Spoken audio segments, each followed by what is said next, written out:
राधे राधे। आप सबका मेरे YouTube चैनल पर हार्दिक स्वागत है। आज मैं आपके लिए लेकर आई हूँ विजया एकादशी व्रत कथा। हर महीने की कृष्ण और शुक्ल पक्ष की एकादशी तिथि को भगवान विष्णु और माँ लक्ष्मी की पूजा व्रत करने का विधान है। फाल्गुन महीने विजया एकादशी व्रत 6 और 7 मार्च को 2024 दोनों दिन किया जाएगा, लेकिन गृहस्थ जीवन वाले पहले दिन व्रत रखे। एकादशी व्रत सौभाग्य, समृद्धि और सुख की प्राप्ति के लिए किया जाता है। कहा जाता है कि लंका पर चढ़ाई से पहले श्री राम ने अपनी विजया एकादशी का व्रत किया था, जिसके फलस्वरूप उन्हें विजय प्राप्त वरदान में मिला और रावण हारा गया। विजया एकादशी व्रत में कथा का श्रवण करने से वाजपेयी यज्ञ करने का फल मिलता है। और अब सुनते हैं विजया एकादशी की कथा।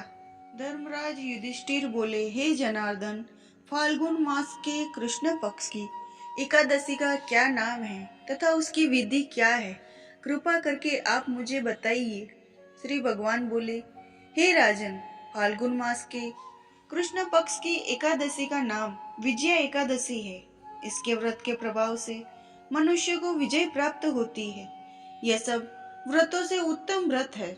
इस विजया एकादशी के महत्म से श्रवण व पठन से समस्त पाप नाश हो जाते हैं। एक समय देवर्षि नारद जी ने जगत पिता ब्रह्मा जी से कहा, महाराज, आप मुझसे फाल्गुन मास के कृष्ण पक्ष की एकादशी का विधान कहिए।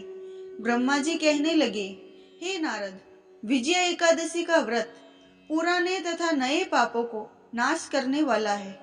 इस विजया एकादशी की विधि मैंने आज तक किसी से भी नहीं कही। यह समस्त मनुष्यों को विजय प्रदान करती है।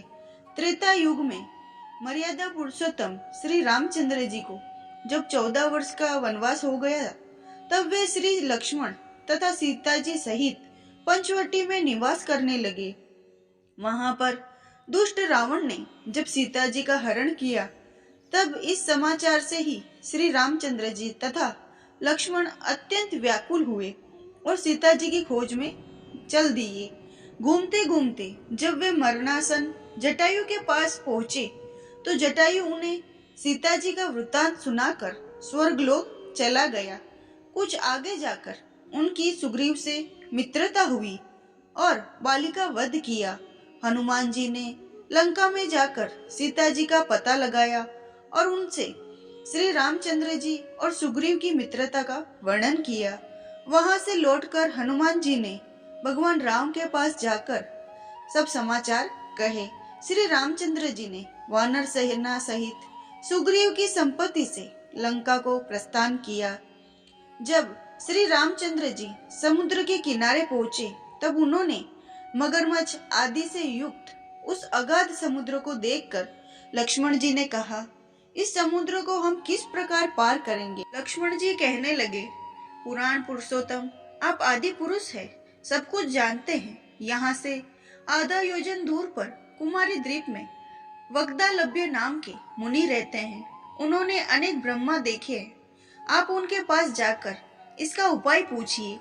लक्ष्मण जी के इस प्रकार के वचन सुनकर श्री रामचंद्र जी ऋषि के पास गए और उनको प्रणाम करके बैठ गए। मुनि ने भी उनको मनुष्य रूप धारण किए हुए पुराण पुरुषोत्तम समझकर उनसे पूछा कि हे राम, आपका आना कैसे हुआ?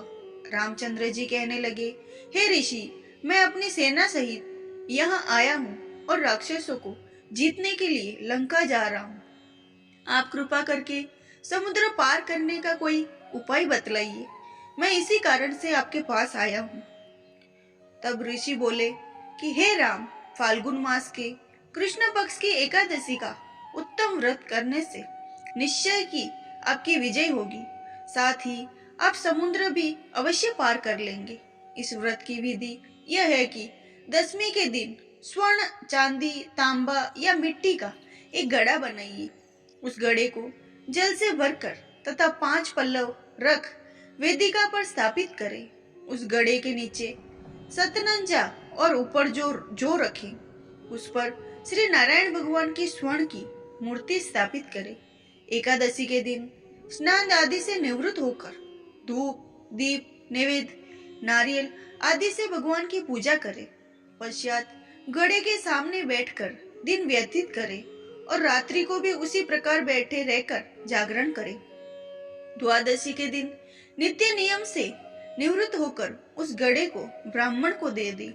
हे राम, यदि तुम भी इस व्रत को सेनापतियों सहित करोगे तो तुम्हारी विजय अवश्य होगी। श्री रामचंद्र जी ने ऋषियों के साथ कथा अनुसार इस व्रत को किया और इसके प्रभाव से दैत्यों पर विजय पाई। अंत, हे राजन, जो मनुष्य विधि पूर्वक इस व्रत को करेगा दोनों लोकों में उसकी अवश्य विजय होगी। श्री ब्रह्मा जी ने नारद जी से कहा था, हे पुत्र, जो कोई इस व्रत को महात्म्य को पढ़ता है, सुनता है और देखता है, उसको वाजपेय यज्ञ का फल प्राप्त होता है।